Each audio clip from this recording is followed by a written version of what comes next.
How many of us have friends or loved ones who are battling some form of cancer, where the cancer is slowly destroying them? You see a person go from their normal selves, happy, energetic, loving, to a shell of the person they used to.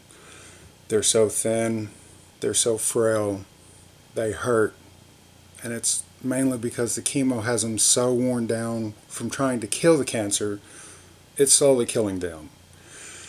What happens if there was a drug out that could not only help cure some of the pain or help get rid of some of the nausea, get an appetite back for them, allow them to be hungry, to eat, to fight just that much harder for that much longer? Would you want them to have it? I know I would.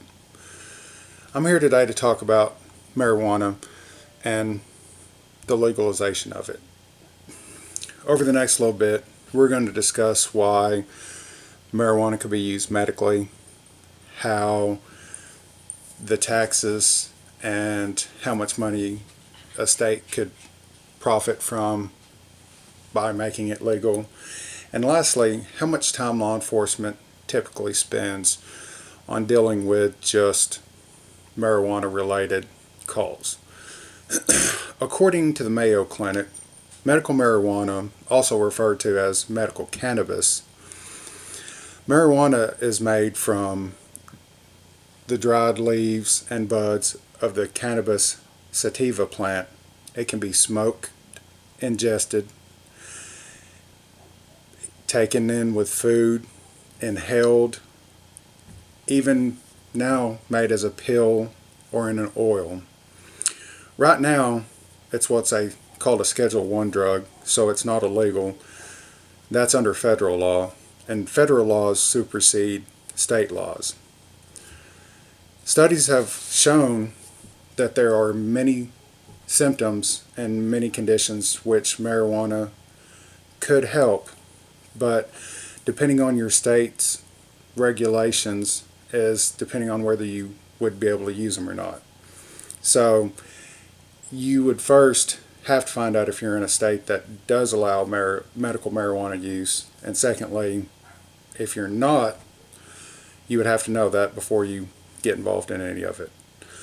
But some of the treatments that marijuana is used for is ALS, anorexia due to HIV and AIDS, chronic pain, Crohn's disease, epilepsy or seizures, glaucoma, even though the American Academy of Ophthalmology does not recommend using medical marijuana, multiple sclerosis or severe muscle spasms, nausea, vomiting, or wasting away due to cancer, terminal illnesses, and Tourette's syndromes.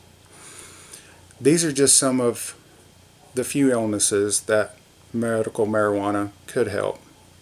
Let's look about some of the taxing and monetary benefits that it could produce. Since there's only a limited number of states that actually allow marijuana to be used legally, I am going to refer off of one of those states, which is Colorado. According to Colorado.gov, it has two different taxes for the marijuana use. The medical cannabis is at a 2.9% tax, whereas the rest of it is a 10% special sales tax. Also, for people who want to sell marijuana legally, they have to apply for licenses, and they have a 15% application and license fee that they tax as well. I know these numbers don't really sound like a lot, but according to the website, for the application and license fees in the year of 2015, Colorado collected $61,372,376. And as far as just the sale of cannabis alone, for the first 4 months, the state tax had well over $500,000 per month. Those are quite sizable taxes and incomes whenever you think about it. Let's say all 50 states wanted to do this, and I kind of did some calculations. For the 50 states, if everything averaged the same as Colorado, they would be collecting over $25 million in just taxes from applications and fees. And for all 50 states, they would get over $3 billion for the marijuana itself. I know that sounds like a lot of money, but that's just 1 year. Could you imagine if we legalized it and they did that for 5, 6, 10 years? We could possibly get ourselves out of national debt. Now that we've seen some about money, let's look about how much time is lost for law enforcement pursuing it. According to the ACLU's website, 8.2 million marijuana arrests have happened between 2001 and 2010. Of those, 88% were people arrested just for possession.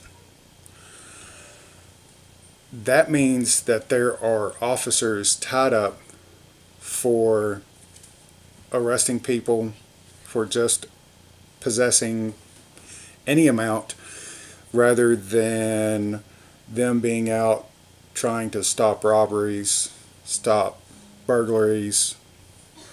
On another website, drugpolicy.org, it states the number of people arrested for marijuana use or marijuana violation in 2015 alone is 643,121.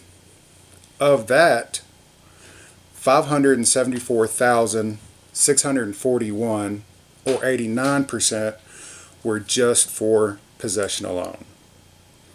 According to the New York Times, in 2011, there were more arrests for marijuana possession than there were for all violent crimes put together. This is costing the law enforcement $3.6 billion, according to American Civil Liberties Union.